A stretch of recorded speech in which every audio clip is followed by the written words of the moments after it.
Good afternoon, race fans. I'm Dobbs Davis here to give our Day 3 analysis of the Aegean 600. This is the second edition of this race this year, and we've had just a fabulous set of conditions here opening on the tracker screen. You can see that everybody's past the halfway point at the north end of Rhodos. Even these very small boats here in the back. Let me click on this here. Callisti is a mini transat boat, only 6.5 meters long, and they're in the double-handed class, so sailed by two people.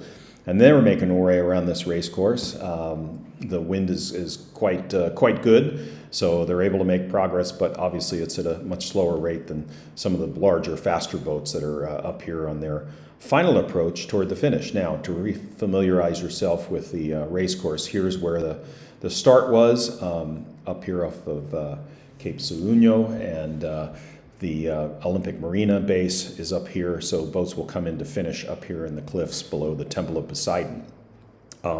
Making final approach into the finish here is the Swan 112, the largest boat in the fleet.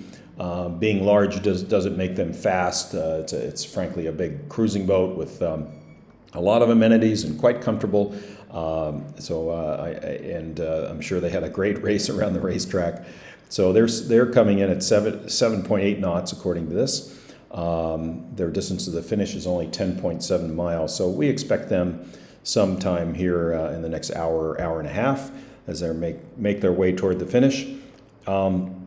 This boat here that's overlapping with them is not racing. This is Machismo, a Sigma 38 that dropped out earlier in the races and obviously is making their way back to the marina now. They spent a few days probably cruising out here in the islands. I think they dropped out somewhere in this part of the race course. Other boats making their final approach in. Espresso Martini is a FAR 45, or what was known at the time as a Corel 45. It's a Bulgarian team, and they're out there reaching along here at 7.1 knots with 57 miles to go. There's Eros is a Pogo 50. They're going a little faster at 9.8 knots. What these boats have to do is go through, in fact, I'll zoom in here. They have to go through a gate over here in Mykonos and make their way through there before heading more toward the finish line. So this is just an exploded view of the boats that are in the eastern part of the course. So Callisti I mentioned. The only crown that's out here is Numa, which is a JPK 10.3 from Poland. This is a double-handed team, and in fact I found a good photo of those guys that was taken by our media team here at the race. This is, if you look at the backdrop, this could look familiar. This is Santorini, another gate on the course, and this team having gone through there. I believe this was taken on Monday probably late morning, early afternoon, as they made their way through here. Spectacular views, and this is one of many spectacular views in this race. It's really impressive. If we go now to the windy map and try to go back here to where we are in real time now, sometime around 17 to 1800, you can see the breeze is focused. The brown colors are for solid 25 knots, 20 to 25 knots for sure, are out over here. So that whole group of boats that are trying to get through these islands and zigzag their way through are beating up wind in this stuff. So that accounts certainly for the low speeds, because not only is the wind strong, but the waves can get pretty big over here, big and choppy. That proportionally, of course, slows down the smaller, slower boats. So they'll have an interesting rest of the day and night in getting up through here before they can round the mark and start off on a reach towards the finish line, which is back over here. The good news on this forecast is that it looks as though this breeze will be maintained throughout. It doesn't look like it's going to die anywhere. The Meltemi is nice and strong, and in fact tomorrow, Thursday morning and into midday, the strong breeze even migrates a little further west. So good strong conditions that can result in high speeds, high reaching speeds coming toward the finish line. So we expect everybody to finish by, I want to say, not this time tomorrow, but it'll be probably Thursday night for the slowest boats, maybe even Friday morning.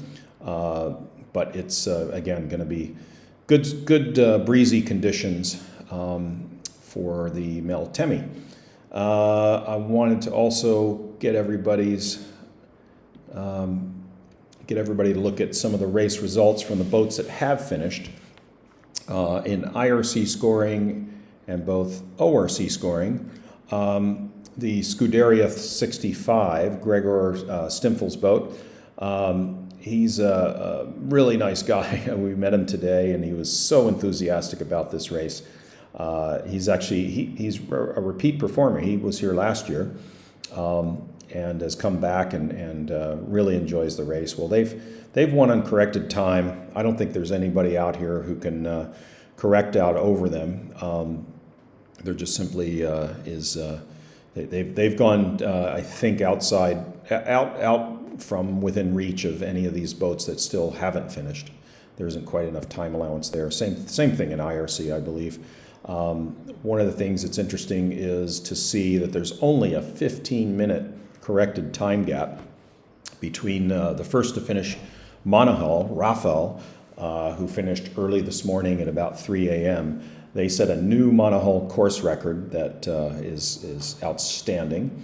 In fact, I have a photo of them that I'll drag over into your view. And here's them finishing pre-dawn this morning. This is a dramatic photo from Nikos, our official photographer. And end of the finish line here, the Temple of Poseidon illuminated on the cliffs in the background. It's quite a dramatic photo. And these guys really happy to get here. We talked to them this morning as well, and they're just really pleased with this race. They had, as they said, a lot of challenges. This was not an easy race. There was everything from light wind and drifting to 30 knots of wind. They had some damages. They broke a spinnaker. They broke a halyard, maybe even two halyards. And so they said broke a tack fitting on a jib top. So this boat's a 52-foot Elliott design from New Zealand with a canting keel. So this is much faster boat than a typical fixed keel TP 52, and they really loved it around this race course. So I think with that I'll sign off for now. We've got more boats coming in this afternoon and tonight, and then likely throughout the day tomorrow. So keep on the tracker, and as usual, if you drag the cursor over these boats, you can get some snapshot information of how much distance they have left, what kind of speeds they're doing, and a little bit on where they are currently in the standing. So Numa again here is leading in the double-handed class, but according to my calculations, I think the class winners have already finished for ORC and IRC and even the Maxi class.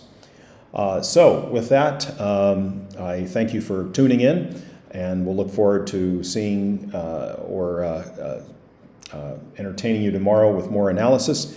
For Seahorse Magazine and the Aegean 600, I'm Dobbs Davis.